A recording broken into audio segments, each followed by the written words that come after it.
Bien, amigos, bienvenidos a un programa más de Al Punto con Raúl Fernández. El día de hoy estamos con un invitado muy especial, es el doctor José Antonio Flores, médico cirujano y psiquiatra. Vamos a tocar un tema muy especial y es la ansiedad en las personas. Doctor, bienvenido al programa Al Punto. Muchas gracias por la invitación y encantado de estar aquí contigo en el programa. Doctor, quiero comenzar el programa del día de hoy dándoles a conocer a las personas quién es el doctor José Antonio Flores. Pues soy médico y cirujano, soy psiquiatra, como tú decías, pues ya tengo algún tiempo de estar aquí en Petén, trabajé en la administración pública un tiempo, en el hospital como director, actualmente pues estoy en mi clínica privada, en la práctica privada, y pues también estoy coordinando la Universidad Mariano Gálvez en la carrera de medicina, ya estamos en cuarto año, pues siempre activos, ¿verdad? Y tratando de aportar un granito de arena para nuestro Petén. Ok.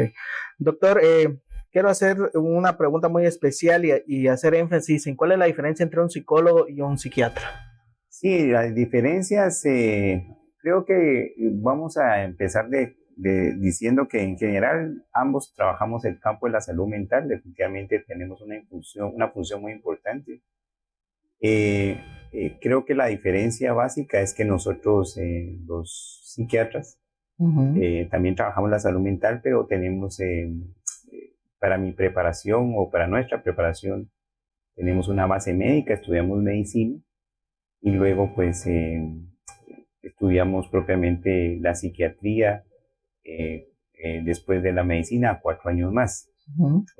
Nuestras competencias, diría yo, son distintas al del psicólogo, ya que dentro de nuestro hacer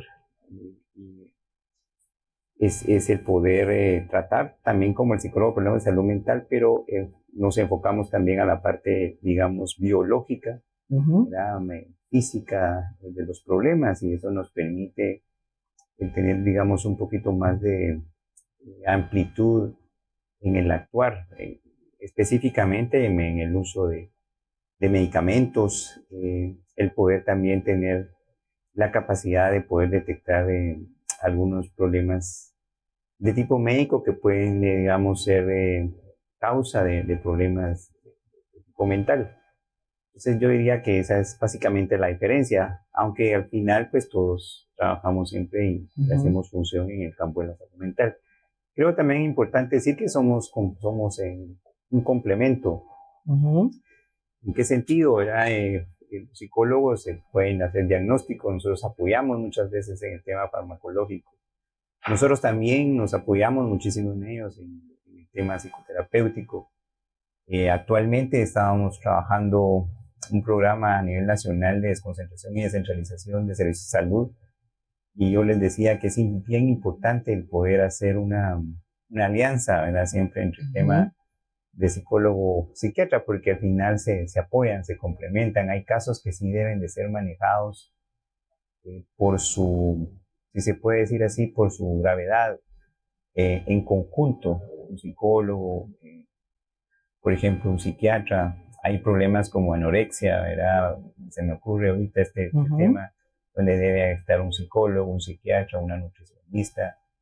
Entonces, hasta podríamos decir que es importante, pero el que se entienda que tienen y al final convergen en la misma función, que es la salud mental.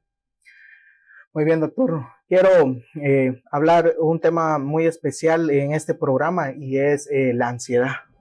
¿Qué es la ansiedad, doctor? Sí, yo pienso que es importante entender que la ansiedad es una emoción, ¿verdad? Voy a partir diciendo que todos vivimos en función de emociones. Las emociones son como un semáforo la emoción se define como la percepción que yo tengo de mi entorno. Si yo estoy muy contento de estar hoy aquí, de poder participar en esta actividad. Puedo estar triste porque puede hacer que tenga alguna pérdida. Puedo estar enojado porque hay alguna situación que no me guste. Puedo tener angustia porque después de aquí tengo que otro compromiso, y si no terminamos al tiempo, pues eso me puede generar estrés o ansiedad. Claro. Entonces las emociones son normales. Y de entre todas las emociones, las básicas que he mencionado, que es la alegría, la tristeza, el enojo, la angustia, el miedo, nosotros estamos en constante, digamos, en constantes situaciones que nos hacen experimentar emociones. Entonces la ansiedad es una de ellas, ¿verdad? Y es normal. El estrés, hay un estrés, decimos que hay un estrés, bueno, y un estrés o una ansiedad buena. Si yo tengo que terminar aquí y entonces y luego tengo que ir a otro lado, voy a tratar de un poco más a prisa, voy a tratar de terminar un poco más temprano para poder cumplir con mi compromiso. Supongamos que yo tengo que, digamos, un examen y entonces eso me va a hacer que yo me prepare y va a generar estrés y eso va a activar ciertas sustancias que me van a poner más ágil en el poder enfrentar el problema. Si aquí entrara un ladrón, por ejemplo, en una situación o un acontecimiento no muy positivo, mi sistema se va a activar y va a tratar de defenderme, ¿verdad? Voy a pensar si me salgo por algún lado o si mejor entrego mis cosas y se las doy. Entonces, al final hay situaciones que enfrento que me van a activar porque lo que van a perseguir es protegerme, pero también al mismo tiempo aprender. Y eso es bueno. O sea, al final nosotros aprendemos de nuestras emociones. Cuando yo hablo de una ansiedad patológica, un trastorno de ansiedad, es cuando entonces estas emociones ya no son normales, sino se quedan, permanecen. Sí. Se mantienen. Y lo que es, digamos, medular decir es que esta emoción entonces no me deja funcionar en mis ámbitos, digamos, laborales, escolares, sociales. Entonces, cuando ya vamos a ver más adelante, cuando yo tengo un trastorno de ansiedad, yo estoy con la angustia, ya el miedo que me puede pasar algo, por ejemplo, y entonces eso no me permite estar bien en mi trabajo o muchas veces me tengo que quedar dentro de casa, ¿no? O puedo estar pensando, también, como vamos a ver más adelante, que los síntomas, puedo creer que tengo una enfermedad, por ejemplo, y que entonces estar pensando en que tengo algo, pero que no tengo nada, sino es la angustia, el trastorno de ansiedad que me hace sentir esto. Entonces eso va a perjudicar mi funcionamiento. Y ahí es cuando nosotros hablamos de un trastorno de ansiedad. Ok, doctor. Bueno, esta pregunta que le voy a hacer creo que es bastante importante. ¿Y cuáles son los síntomas? ¿Cómo detectar una persona a decir, bueno, yo sufro de ansiedad? Sí, cuando yo tengo un trastorno de ansiedad es bien importante hacer ver que existen dos síntomas importantes, dos tipos de síntomas, unos que son mentales, que nosotros llamamos cognitivos, y otros físicos. Por ejemplo, lo más común que yo tengo en mi experiencia clínica para que la gente nos pueda entender que es un trastorno de ansiedad. Mucha gente, hay un tipo de ansiedad, los trastornos de ansiedad se dividen tienen diferentes clasificaciones, pero hay uno que es bien común y que es muy frecuente y que nos va a ayudar para ejemplificar los demás, que es el trastorno de pánico o el trastorno de angustia. Hay personas que llegan a mi clínica porque me dicen, doctor, fíjese que yo estaba en mi casa cuando de repente empecé a sentir que me palpitaba el corazón. Y empecé a sentir las palpitaciones y empecé a tener dificultad para respirar. Y empecé a pensar que lo primero que uno piensa si uno le palpita el corazón, un paro cardíaco. Y claro. Entonces yo tengo una taquicardia y empiezo a que me falta el aire y empiezo sudoroso, frío, las manos y los pies. Y entonces lo primero que yo pienso, por lo que tú decías, pues me habrá un infarto. Claro. O estoy teniendo un infarto, un ataque. Y la gente piensa en ese momento que se va a morir. ¿Y a dónde va la gente cuando tiene esto? Al hospital. Se van al hospital, se van a un consultorio privado. Y resulta que entonces todos los exámenes que le hacen están bien. Y entonces el tema aquí es que es importante aquí también decir que hay que hacerse los exámenes para descartar que pues efectivamente sea un problema físico, ¿no? Pero lo que sucede es que posiblemente lo que el paciente esté teniendo es una descarga simpática, un trastorno de ansiedad. Se activa el sistema nervioso como que si existiera una emergencia, cuando en realidad no existe. Y entonces el paciente empieza a experimentar sintomatología física, pero también mental, porque dice, me voy a morir, Claro. me va a pasar algo. Y resulta que van al hospital, van a los consultorios, todo está bien, pero de nuevo vuelve a aparecer. Entonces las características de la sintomatología de los trastornos de ansiedad son estas, son físicas y también mentales, y generalmente más físicas, ¿verdad? El corazón, el estómago, el pensar que pueden tener, digamos, una enfermedad. Yo he tenido pacientes, los más comunes que uno ve son aquellos pacientes que dicen que les palpita el corazón. He tenido muchos pacientes con trastornos de ansiedad por estas gástricas. He tenido muchos pacientes que sienten que no pueden respirar o les cuesta tragar, por ejemplo.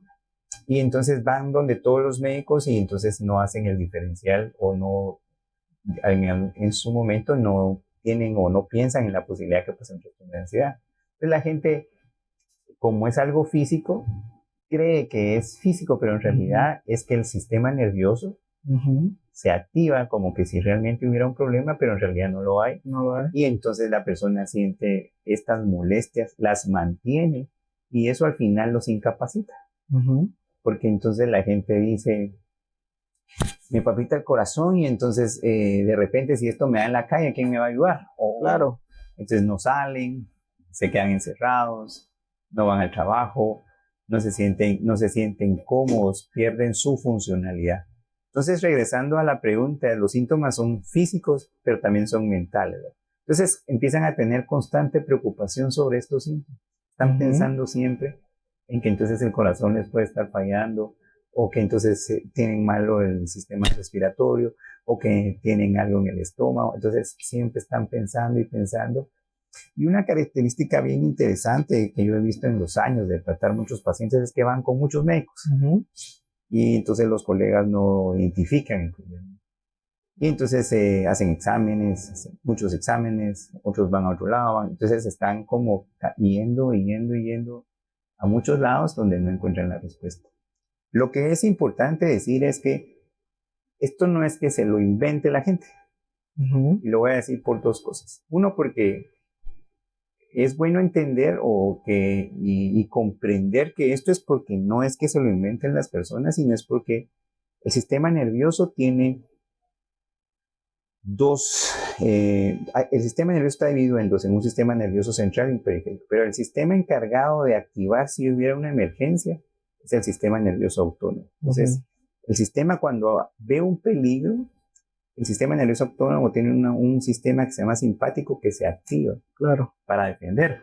Pero eso yo no lo controlo, eso es automático. Es como que si entrara, el ejemplo del ladrón, entrara el ladrón aquí, se activa la defensa. Pues ni modo que voy a decir yo, por favor, activate cuerpo para... No, el cerebro activa porque lo que va a pretender es defenderme. Cuando el ladrón se va, se desactiva. Alivio. Qué bueno que no nos pasó nada, aquí nos tomamos el cafecito y gracias a Dios pues estamos vivos. Pero en el trastorno de ansiedad, a veces sin que exista una situación externa, sin que exista algo, se activa la persona. Y al activarse empieza a sentir como que en realidad hubiera un peligro, pero en realidad no lo hay. Y entonces empieza a sentir todas esas molestias. El corazón, la respiración, sudan frío. La gente dice, mire doctor, yo siento que me mareo, siento que me desmayo. Pienso que me voy, una sensación inminente, ¿verdad? Dice la gente, y los libros de sentirse que se van a volver locos, ¿verdad? Es la palabra que usan. Y entonces es todo eso, y los pensamientos de que se van a morir, y además toda la sintomatología, entonces llegan a ser tan molestos que entonces la gente tiene el problema de funcionar. Y entonces lo que es importante en la pregunta, le decía que eran dos partes importantes, es que una, entonces sí hay un cambio neurológico, biológico, neurológico, porque hay unas sustancias que se alteran. Entonces se activan, pero el problema es que no se desactivan. Y eso es lo que hacen los medicamentos. Ayudan a organizar ese sistema. Y la otra cosa que era importante, que le decía que eran dos, era porque la familia a veces no les cree. Claro. Eso es bien común, tú te estás haciendo, eso no tenés nada, que si el doctor ya dijo que no tenés nada, Son cosas que tuyas. todos tus exámenes son normales. Y eso es bien importante porque en el manejo, digamos, integral del paciente, aparte de los medicamentos, siempre hay que trabajar mucho la psicoeducación con el paciente, pero también con la familia. He tenido muchos problemas porque hay gente que se deprime, me dicen algunos pacientes, fíjese doctor que no me creen, piensan que yo soy la que está o yo soy el que está haciendo, inventándose todo, cuando en realidad pues sí es un trastorno y sí hay ciertos cambios, digamos, químicos cerebrales y los síntomas realmente la persona los experimenta.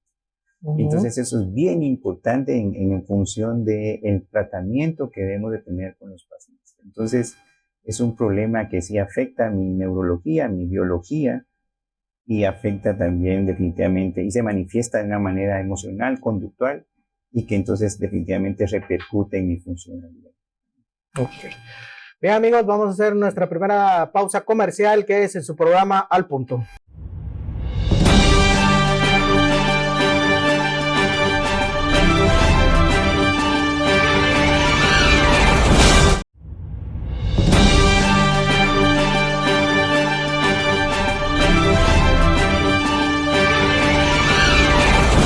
Bien amigos, regresamos a su programa Al Punto. El tema de hoy es la ansiedad y nuestro invitado es el doctor José Antonio Flores, médico cirujano y psiquiatra. Doctor, retomando el tema de la ansiedad, ¿cómo se diagnostica la ansiedad? Sí, entonces decíamos, importante, ¿verdad? Que en la experiencia lo que nosotros vemos es que la ansiedad generalmente no va, el paciente que tiene ansiedad no va donde el psiquiatra, claro, ni va donde el psicólogo. Porque le dicen, porque el tabú que ha sido para los psiquiatras es que tratan a las personas. Sí, eso es un tema locas, sí, como japonés comúnmente. Como un estigma, un estigma, la estigmatización de la enfermedad mental, que es que en realidad se usa el término, pero no es así, ¿no? Pero lo otro importante y que es muy pertinente tu comentario en el sentido de que la gente, y eso es un paréntesis, mucha gente no va donde el especialista de salud mental, donde el psiquiatra, y se tarda, hay estudios que dicen que se tarda hasta 5 o 6 años en consultar. Y una de las razones es por la que tú decís. ¿En serio? ¿6 años? 6 años. ¿Por qué? Porque tienen miedo a que lo tachen de loco, miedo a que la gente lo discrimine, miedo a que lo estigmatice.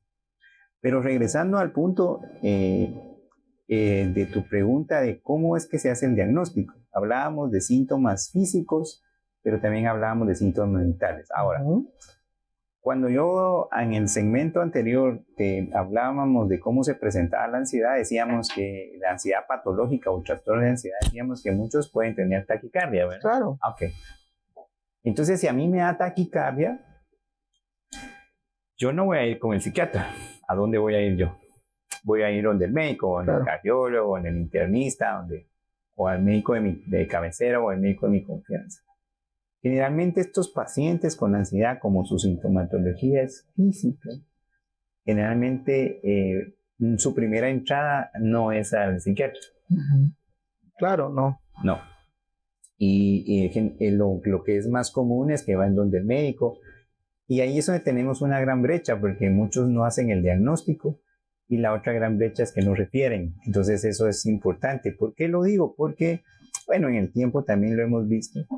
Mucha gente al no tener un diagnóstico, entonces está de un lugar a otro buscando respuesta porque no tengo nada y entonces voy donde otro médico y tampoco me diagnostica. Entonces el paciente se sigue sintiendo mal, sigue teniendo muchas veces las crisis.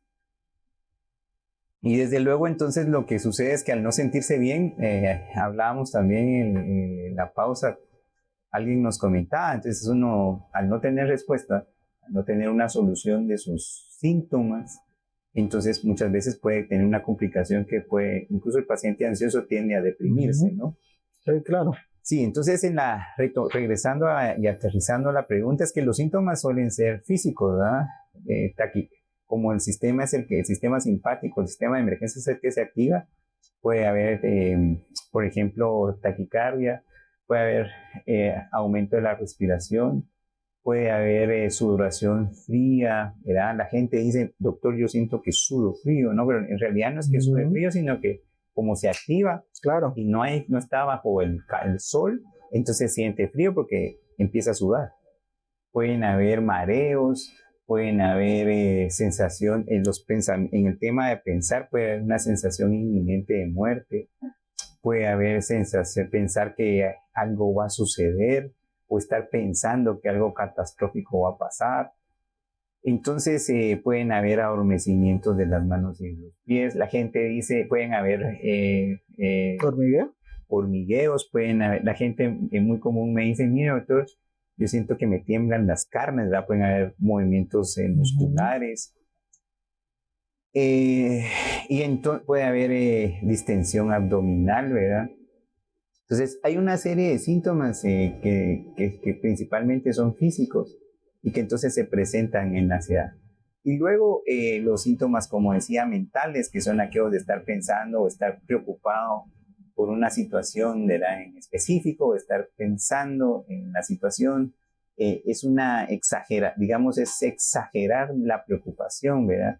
Como me recuerdo cuando una paciente me decía, es que cuando yo escucho una ambulancia, doctor, pienso que uno de mis hijos va ahí en la ambulancia. Entonces, es cuando la gente generalmente entonces tiene ese sistema de emergencia súper sensible y entonces lo lleva a extremos en los que entonces no está tranquilo. Entonces los síntomas básicamente son físicos y cognitivos, ¿verdad? Miedo, pensamientos de que va a pasar algo, preocupaciones excesivas y a todos los síntomas físicos que te he mencionado. La otra cosa importante también es que dentro de la clasificación de los trastornos de ansiedad, entonces estos síntomas se pueden presentar de diferentes formas. Claro. Si yo tengo pánico, por ejemplo, estos síntomas que mencioné se activan. En el momento yo empiezo a sentir todo lo que ya dije, taquicardia, desesperación, sentirme loco, sentir que me va a volver loco, sudoración fría, me voy a morir, y eso me tarda más o menos 10 minutos y se quita. Ya. Como una especie de ataque. Eso es el ataque de pánico, el ataque de angustia. Y entonces el paciente tiene ataques o crisis. Y el problema es que entonces, el problema que tienen estos pacientes, que es muy importante mencionar, es que tienen miedo de que les vaya a volar una crisis. Entonces a mí me da una crisis ahorita y entonces estoy tranquilo, alguien me ve, me llevan del doctor, regreso, pero después los pacientes empiezan a tener miedo de salir porque si salgo y si me da una crisis, ¿y quién me va a ayudar? Ese es el trastorno de pánico, es un trastorno de angustia. ¿Qué otras cosas o qué otros trastornos de ansiedad existen? La fobia, por ejemplo. La fobia. Hay gente que tiene fobia a los animales. Mi esposa, que le mando un saludo, ella no puede ver un ratón, por ejemplo, ¿verdad? Entonces ella se activa y se pone, cuando el animal está ahí, se pone mal, ¿verdad? Entonces se activa otra vez y entonces genera ansiedad. ¿Qué otra cosa puede dar, por ejemplo, esa respuesta ansiosa? Por ejemplo, la ansiedad por separación. Por ejemplo, hay niños, por ejemplo, cuando empiezan a ir al colegio, muchos chicos, cuando los dejan, sienten que toda esta experiencia porque no quieren quedarse solos, por ejemplo. Y está también el trastorno de ansiedad generalizada, que es cuando entonces el paciente siente esto que estoy diciendo, pero no se le quita nunca. Pasa todo el día con esta situación. Entonces, nosotros tenemos distintas clasificaciones de trastornos de ansiedad, pero que la base es la misma, la experiencia es la misma, lo único que cambia es la forma en cómo se presente, qué hace que se presente. Por ejemplo, una fobia, una situación como el que me tienen que dejar en un lugar si soy chico, claro. El que se mantenga todo el día independientemente de que esté presente todo el tiempo como en la ansiedad generalizada, o en forma de crisis o de pánico. Y así hay otras características, pero al final la base y la molestia siempre es la misma. Doctor, entonces, ¿cuándo la ansiedad ya se convierte en un problema? Es un problema, como decía, cuando entonces se presentan los síntomas, pero cuando esto es importantísimo, es cuando entonces esto no me deja funcionar. Porque el ansioso entonces que tiene crisis ya no sale, se queda encerrado porque no tiene miedo a salir, no duerme, está siempre pensando, no funciona bien porque esto le molesta. Entonces cuando yo pierdo mi funcionalidad, ¿verdad? Y la funcionalidad en los diferentes ambientes, ¿verdad? Ya sea laboral, en la escuela, en la universidad, en el trabajo. Entonces, yo tengo pacientes que tienen estas crisis y ya no quieren ir a trabajar, o he tenido pacientes, que renuncian a su trabajo, cuando entonces es bien importante mencionar que el tratamiento es bien fácil y que esto se cura facilísimo, ¿verdad? Y entonces eso es lo que muchas veces la gente no tiene. Entonces muchas veces estos problemas al no consultar con el psiquiatra se cronifican y se vuelven problemas porque entonces la gente no funciona. Yo tuve un paciente, por ejemplo, que me recuerdo que se encerró y no podía salir de su casa y no salía y todo lo hacía, por ejemplo, desde su casa. ¿Verdad? Entonces, pero su área laboral era buena en el sentido que trabajaba, pero lo demás no podía salir con su familia porque tenía miedo que si salía le pasaba algo. Entonces, todo eso son las complicaciones y lo que lo hace en un trastorno, ¿verdad? Y eso es lo importante entre una ansiedad, digamos, normal y patológica. Ok. Amigos, vamos a ir a un corte comercial. Recuerda que está en su programa Al Punto.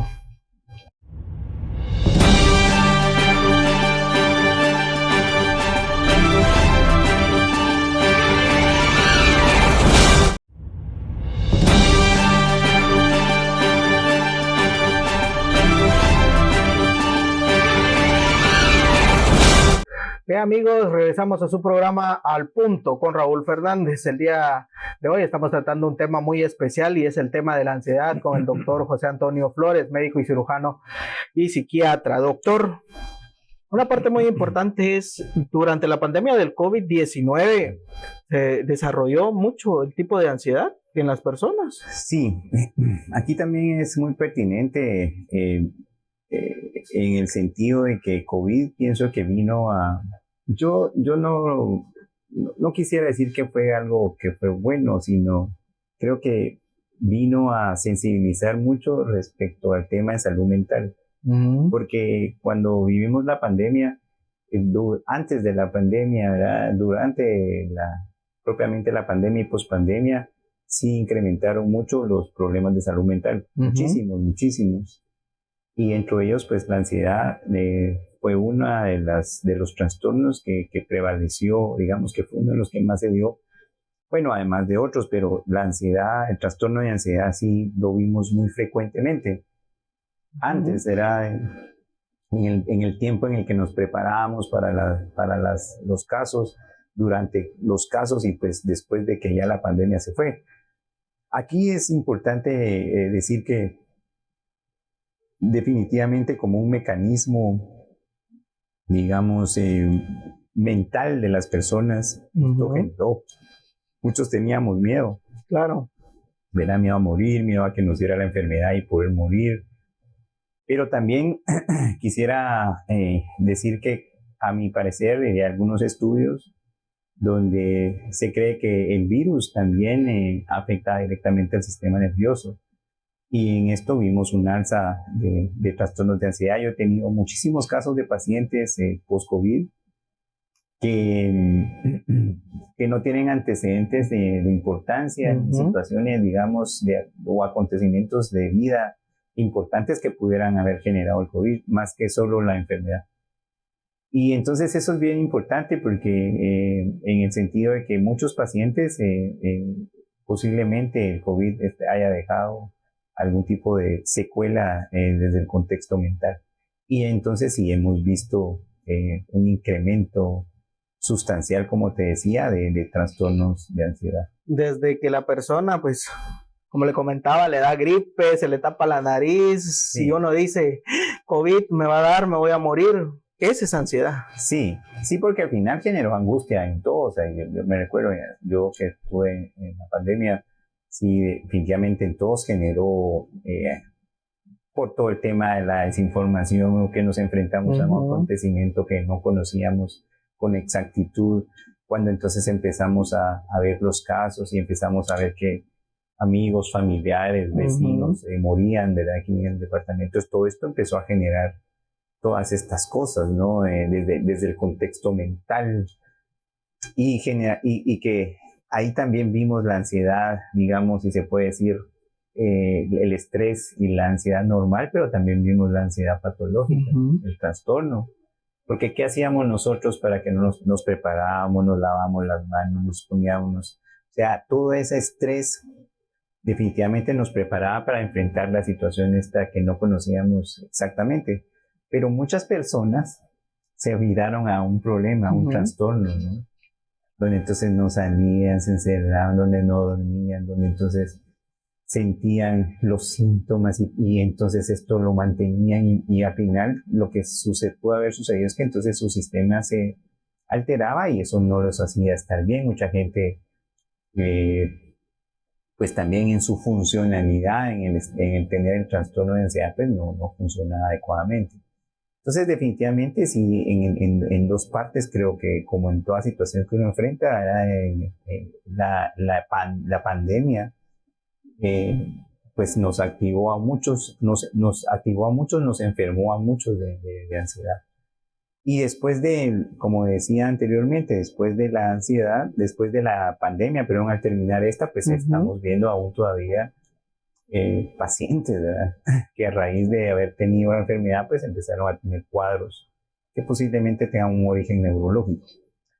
Que también es bueno decir que resuelven con tratamiento y les va muy bien con el apoyo farmacológico y con el proceso terapéutico. La palabra mágica que acaba de pronunciar, doctor, es tratamiento. ¿Cuánto tiempo puede tardar una persona en curarse de ansiedad? Sí, fíjate a nuestra audiencia, esto es bien importante porque esa es otra brecha en el transcurso de los años que yo he estado. Es una lucha importante. Yo creo que es pertinente decir que es fundamental que identifiquemos la ansiedad y la refiramos para su manejo y su tratamiento. Pienso que cada quien tiene su expertise y cada quien pues, debe manejar las cosas, ¿no? Si yo estoy enfermo del corazón, voy con el cardiólogo. Claro. Sí. Si yo soy un niño, lo llevo al pediatra. Creo que si yo no estoy bien de mi salud mental y tengo un trastorno de ansiedad, donde debe ir es con el psiquiatra. Y lo digo porque muchos de los pacientes mejoran sustancialmente con los medicamentos. Los medicamentos lo que hacen, decíamos que al principio en la base de esto es que tiene una base biológica, ¿verdad? Neurológica. Hay cambios importantes ahí que los medicamentos son los que ayudan. No todos los pacientes que tienen ansiedad necesitan medicación, de eso va a depender de la intensidad o de la gravedad del problema. Pero es bien importante siempre una evaluación. Entonces los medicamentos ayudan definitivamente y lo otro que también va a ayudar es un apoyo psicoterapéutico.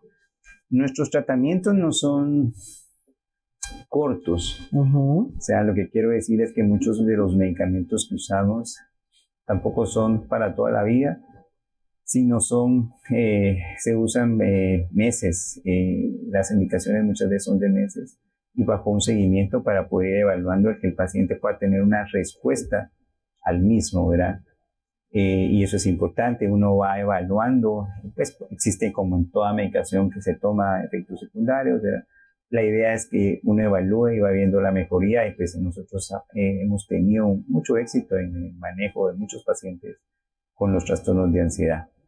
El problema es la adherencia muchas veces de los pacientes a la medicación, muchas veces parte del estigma y pensar que entonces es un problema que no se tiene locura, sino que entonces el paciente muchas veces no se adhiere y siempre sigue en este círculo de buscando soluciones y que al final pues siempre es un trastorno de ansiedad.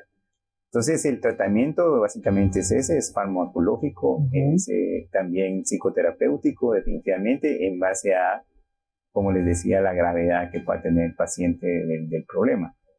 Entonces es importante el poder manejarlo de esa forma. Doctor, un tema muy importante es no automedicarse para poder bajar la ansiedad, porque muchas veces he visto en muchas páginas que a veces lo utilizan también para disminuir la ansiedad para comer. Sí. Incluso esos fármacos, es peligroso este tipo de práctica. La ansiedad, por ejemplo, per se, ¿verdad? Como trastorno puede dar aumento de la necesidad de ingerir alimentos o también disminuirlos, igual que la depresión. Sí, esto es una práctica que muchas veces los pacientes tienen, ¿verdad? De automedicarse, de ir a una farmacia o yo voy a tomar esto y lo otro. En el tema, por ejemplo, de lo que tú mencionas, del tema de la obesidad, por ejemplo, esto es bien importante porque muchas veces los pacientes, el origen del incremento, pues existe, es multifactorial también el tema de la obesidad. Pero un componente importante es definitivamente el mental, ¿verdad? Y claro, en esa línea, pues muchas veces hay personas que tienen angustia, ¿verdad? Y pueden tener, por la misma ansiedad se pueden tener atracones. Entonces también eso es bien importante, saber consultar y el manejo muchas veces de estos problemas también es multifactorial, donde entonces pueden haber un grupo de especialistas que pueden manejar esto. Otra cosa que se me olvidaba decir respecto a los medicamentos y por qué la gente a veces no va con el psiquiatra, y es un comentario que he escuchado muchísimo, es que la familia o el paciente mismo tienen el temor de que se van a volver adictos a los medicamentos. No vayas ahí porque ahí solo te van a drogar, ¿verdad? Y aquí hay que partir de un concepto básico también. Todos los medicamentos, todos son drogas, ¿verdad? Sí, claro. Todos los que usamos medicamentos, todos tienen un efecto secundario y todos no deben... No importando que sea exclusivamente para psiquiatría. Sí, así es, de psiquiatría, ¿no? Todos los medicamentos, usted toma un acetaminofén, tiene un problema, o sea, va a tener un efecto. Si usted lo toma crónicamente, claro, bien. Entonces, todos los medicamentos, uno idealmente no debería tomar. Claro. Nada. Entonces, sí es algo que sí tenemos que quitar, ¿verdad? Que si por eso es importante el seguimiento y que si los medicamentos se dan y son monitoreados realmente bien, entonces no vamos a tener mayor problema. Entonces, pero eso es algo que la gente a veces por eso no se adhiere o no toma la medicina. Y generalmente los medicamentos antiansiosos que usamos no generan adicción. Se usan durante un tiempo y definitivamente se lleva una vigilancia estricta en el control y que tampoco son para toda la vida. Y no es de decir, ayer no tomé, hoy me tomo 2. No. Tiene que haber un control. Sí, tiene que haber un control, tiene que haber un seguimiento. Por eso a nosotros nos gusta monitorear al paciente seguido, ¿verdad? Por lo menos una vez por semana, por lo menos al inicio del tratamiento, en las primeras 4 o 8 semanas. Entonces nosotros podemos llevar un seguimiento. Y lo que es importante es también decir que entonces las respuestas son relativamente rápidas, los pacientes se empiezan a sentir muy bien. Y esa es otra de las causas por las que también hemos tenido muchos problemas, porque los pacientes se sienten bien. Claro. Y a veces ya dejan de tomar los medicamentos. Entonces, sí, por eso es... Y recaen. Sí, exacto. Es fundamental el poder llevar un seguimiento de los pacientes en función de su tratamiento. Doctor, ¿dónde tratamos la ansiedad? ¿Dónde queda su clínica? Mi clínica yo estoy en el CENEP, ya pues tenemos varios años de estar ahí donde está enfrente de Food y Food, donde estaba la antigua calle Mapet, a la par del taller de la Fuente del Norte, y estamos para servirles. Mi número es 40275180, y estamos ahí a la orden por cualquier cosa, estamos siempre para servirles. Doctor, le dejo las cámaras de Al Punto para que se pueda dar y brindar algún consejo a la población petenera. Pues primero, de nuevo, agradecer la invitación de estar aquí. Para mí es un gusto siempre el poder brindar, poder hablar de estos temas, y espero que esto les pueda ayudar para poder identificar, pues, y esperamos que podamos seguir teniendo la puerta abierta aquí con ustedes. Claro. Pues, para poder seguir hablando de todos estos temas que creo que son de mucho interés. Y pues el mensaje es que podemos vivir bien, ¿verdad? Bien, podemos estar bien si trabajamos definitivamente no solo nuestra parte física, sino nuestra parte mental. Pero sobre todo, doctor, reconocer cuando hay un problema, pues que hay que solucionar. Claro, sí, todos tenemos problemas, nadie es perfecto y todos necesitamos siempre apoyo y ayuda. Bien, amigos, este ha sido un programa más de Al Punto con Raúl Fernández.